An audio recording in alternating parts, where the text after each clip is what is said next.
भर्खरै गुन्डुमै पुगेर जाँचबुझ आयोगले लियो ओलीको बयान।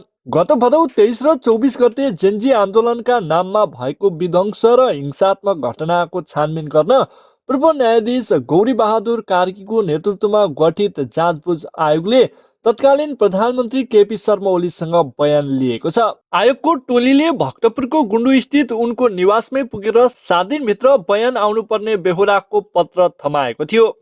तर ओलीले तत्कालै आयोगको टोलीलाई विभिन्न 60वटा प्रश्नमा केन्द्रित रहेर गुन्डुमै लिखित बयान दिएर पठाएका हुन्। पत्र लिएर पुगेको टोलीसँग ओलीले लिखित भनाइ दिएको उनको सचिवालयका एकजना सदस्यले बताए। जाँचबुझ आयोगका सदस्य एवं पूर्व डिआइजी विज्ञान राज शर्माले आइतबार गुन्डुमा पत्र पुगेको बताएका थिए। आयोगले भदौ 23 र 24 गतेसँग सम्बन्धित घटनामा संलग्न सबैजनासँग बयान लिइसकेको छ। तत्कालीन गृहमन्त्री रमेश लेखकसँग पनि आयोगले कार्यालयमै बोलाएर बयान लिएको छ। तर ओलीले सिंहदरबार स्थित कार्यालयमा उपस्थित भएर बयान दिन अस्वीकार गरेका थिए। ओलीकै अडान अनुसार आयोगको टोली गुन्डुमै पुगेर बयान लिएको हो।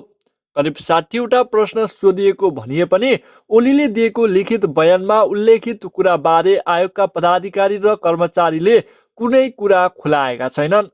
प्रधानमन्त्री ओलीले आयोगलाई उसको कार्यालयमा गएर बयान नदिने अडान राखेका थिए।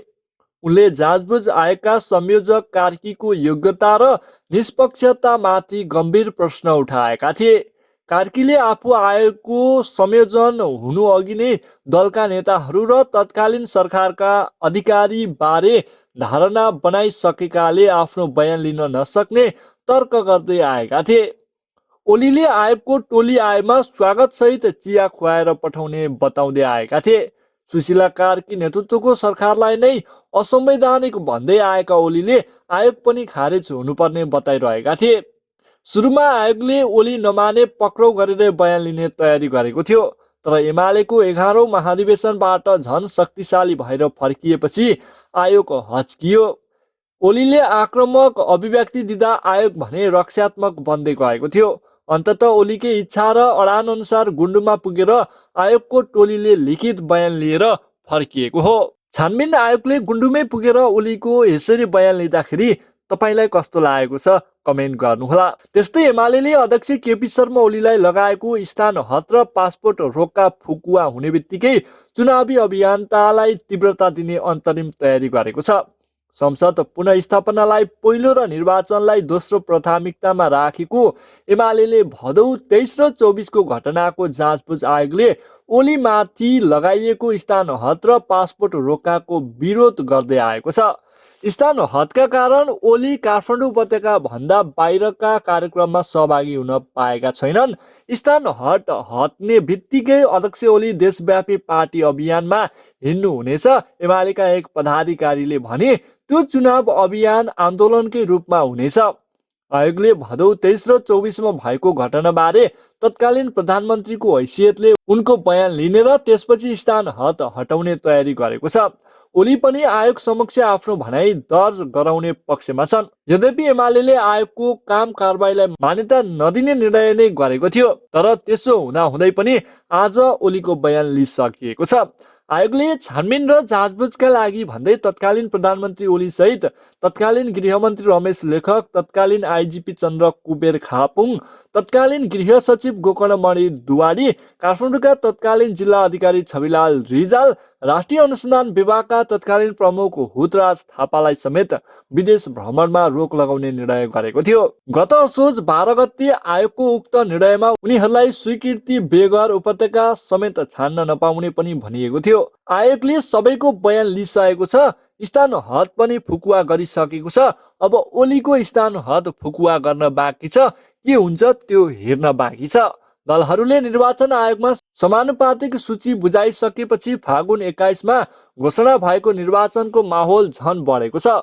कांग्रेस, नेकपा, रासपा लगायत दलले निर्वाचनमा जाने औपचारिक निर्णय गरे पनि एमालेले संसद पुनःस्थापनाको मुद्दासँगै निर्वाचनको तयारी अघि बढाएको छ। संसद पुनःस्थापनाको माग लिएर सर्वोच्च अदालत पुगेको एमालेले अन्तरिम रूपमा देशव्यापी चुनावको तयारी पनि सँगै लगाएको छ। उसले कांग्रेस, नेपाली कम्युनिस्ट पार्टी भन्दा अघि निर्वाचन आयोगमा समानुपातिक उम्मेदवारको बन्द सूची बुझाएको थियो। त्यसपछि उसले प्रत्यक्ष उम्मेदवार छान्ने गृह कार्यलाई जिल्लामा तीव्रता दिएको छ। एमाले पुस 26 भित्र प्रत्यक्ष उम्मेदवारको सिफारिस गर्न निर्देशन दिइसकेको छ।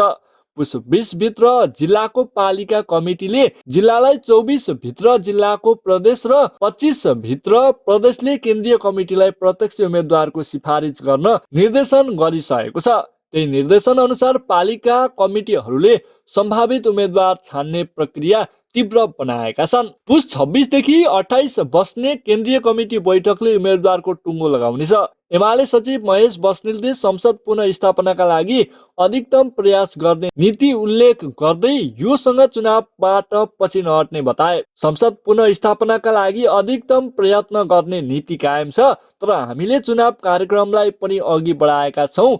उनले भने, अब हुने केन्द्रीय कमिटी बैठकले प्रत्यक्ष उम्मेदवारको टुङ्गो गर्छौं। अध्यक्ष ओली झापा 5 बाट एकल, उपमहासचिव योगेश भट्टराई ताप्लेजुङ, नेता प्रदीप ग्यावाली गुम्ली 1 बाट सिफारिस भएका छन्।